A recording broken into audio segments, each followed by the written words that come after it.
Administration is corrupt. No one, not even a president, is above the law. Well, we have a Fox News alert. The Angle has exclusively obtained the criminal referral for Democrat Senator Adam Schiff. It shows the underlying conduct described could result in claims of mortgage fraud. The referral submitted to the DOJ by Housing Director Bill Pulte alleges that Schiff has, in multiple instances, falsified bank documents and property records to acquire more favorable loan terms, impacting payments from 2003 to 2019 for a Potomac, Maryland-based property. Schiff owns a home in California and another in Maryland. Well, perhaps, when the Democrats decided to have Mr. High and Mighty Adam Schiff head an impeachment witch hunt against Trump, they should have done their due diligence, not just on their absurd allegations, but on their own chairman. With us to analyze is Jonathan Fahey, former federal prosecutor. Jonathan, look, the mortgage fraud issue might seem technical or it's just a small, minor thing, but what can you tell us? Well, when Trump does it, they make it seem like the biggest deal ever, or when they alleged he did it in the New York case. So that's a fun irony here.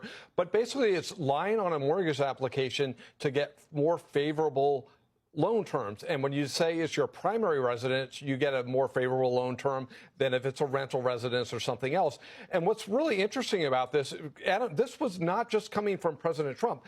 2023, the CNN reported on this issue. So he's on one hand saying he's a resident of California to run for office, run from House and then for the Senate, and also taking a deduction in California based on the residency, claiming residency in California. And for the IRS, you can't claim residency in both California and Maryland. So he's got a lot of issues because it seems like however this breaks down, it looks like he's saying one thing here, one thing there. He can't be a resident of both places. So it's either was he lying in California or lying in Maryland to get more favorable loan terms. But the irony is so rich here with all of the Adam Schiff, if it's Russiagate, the first impeachment, and now this. It's pretty funny. He's denying the allegations, tweeting that this is just Donald Trump's latest attempt at political retaliation against his perceived enemies. So it's not a surprise only how weak this false allegation turns out to be.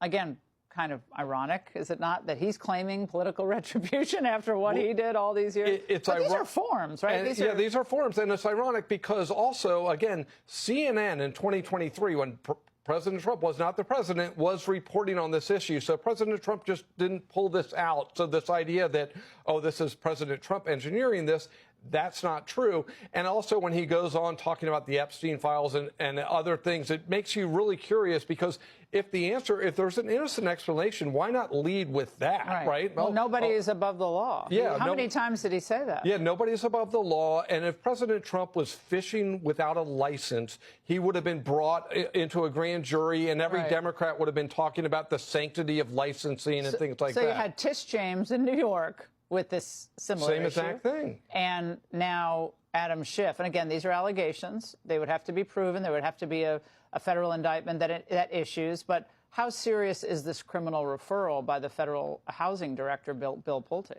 I think it will be taken seriously. Does it mean it will ultimately lead to charges? Who knows? And one of the things they may want to look at, there could be a statute of limitations issue. The statute of limitations typically for federal offenses is 5 years. For bank fraud, it's 10 years. And one of the New York Post articles I read said there was a recent refinancing in 2020, which would bring it within the umbrella of the statute of limitations. So if he hadn't taken out a mortgage, would any of this be an issue? If he hadn't taken out a mortgage and said something that, again, we don't know their allegations, but something on there that's false, it wouldn't be an issue. But again, it's a pretty important issue because if he's getting favorable loan terms because of it, if that's a lie, that's a problem.